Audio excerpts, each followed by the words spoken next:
You can kind of see part of what's going on already. We have the barricades in place. The traffic pattern is about to change tomorrow morning. Sockasty Boulevard, it is closed. Do not try to come over here. You're going to get turned around. Neighbors park their cars up here to get them out of the floodwaters.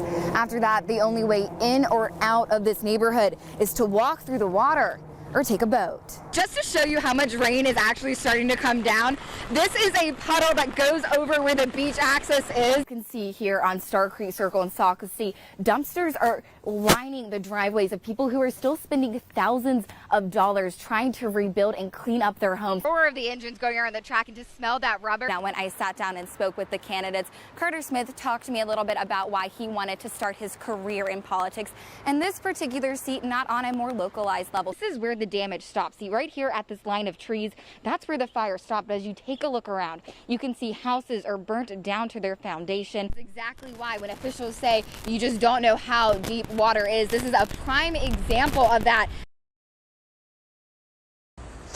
Eric, we actually don't know yet, even though Terry Brady was booked here around midnight. Court records show he hasn't faced a judge yet, and those records also show that his charges aren't even finalized. But for neighbors who witnessed what happened, they say none of that matters to them. What matters is that the shooting stops and that he is behind bars.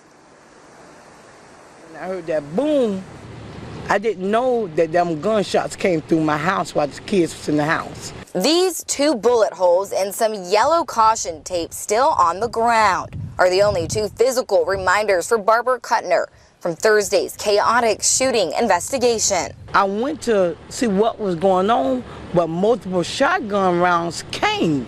So I shut my door and put my kids in the bathroom. She says it was her neighbor, Terry Brady, firing shots randomly. Horry County Police say they first came to Brady's home for a domestic violence call. But before long, they say it escalated into an active shooting turned manhunt. Police also say a fire was started in connection to the shooting, but won't say who or what started it. The chase took hours, police sending alerts letting people know he was considered armed and dangerous. Kuttner even had to leave her home. Police bammed the door, back door down, and then we had to evacuate our house. Now she's looking at the damage, trying to explain to her kids what happened. But she says most of all, she's glad everyone's safe. Thank God that they did get him and she survived.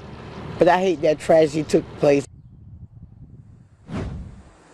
Now, police say that no one was injured in the shots that Brady fired. And once Brady's charges are finalized and once we figure out what caused that fire, we will bring you those updates on air and online. Live in Horry County tonight, Katherine Phillips, WMBF News. Eric, take a look here on Star Creek Circle. You can see dumpster after dumpster, work truck after work truck sitting in front of these people's homes as the cleanup and rebuilding process is just getting started. But right here with the cleanup and rebuilding, that is just part of the cost. Basically, we had to go into our savings. Just weeks ago, Mario Gutierrez's Sockasty home looked like this. Floodwaters breaching through, damaging nearly all of his belongings. He's still rebuilding, doing the bulk of renovations himself to save money.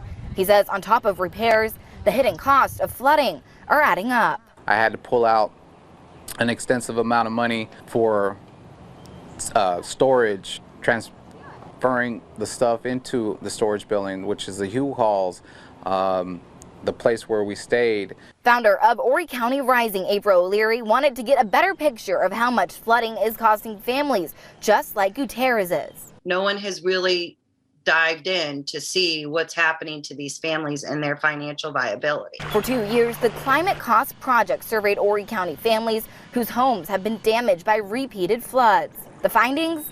Horry County families weren't getting enough help. The study found out of everyone surveyed, 63% of families went into debt. Even when FEMA helped, the study found an average of $21,000 of damage were left unrepaired, and the average home value dropped 26%.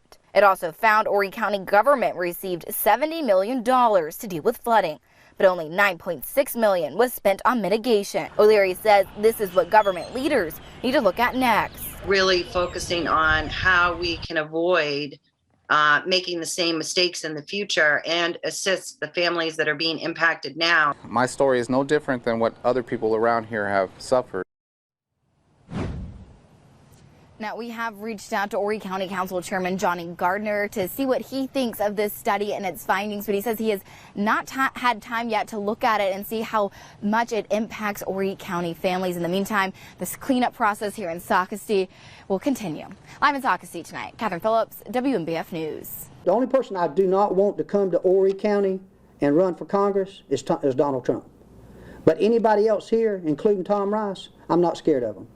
Officially kicking off his campaign for the District 7 U.S. congressional seat, current Horry County School Board Chair Ken Richardson says he's ready for the race ahead of him. Because I'm not a politician. I'm a businessman. I've never been a politician. Prior to his election to school board chair, the former car salesman served on boards at Horry Georgetown Tech and CCU. Today, he vowed to bring education back into the spotlight of national politics. Richardson faces a heated race ahead of him, not just from the incumbent Congressman Tom Rice, but other potential Republican challengers. Over the weekend, Rice was formally censured by the state GOP over his vote. While it's just a symbolic measure, it's opened the door to yet another primary challenger. State Representative Russell Fry announced he's thinking about getting into the race. I want to make sure that it's the right decision to make, and we'll see. Richardson says his views aren't exactly in line with the former president, but there's a specific issue he agrees with him on. Do you think he was somewhat responsible for the attacks on the U.S. Capitol?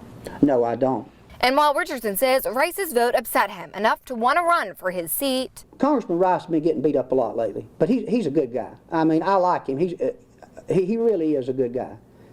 I don't think he showed good judgment there, but that's between him and the good Lord.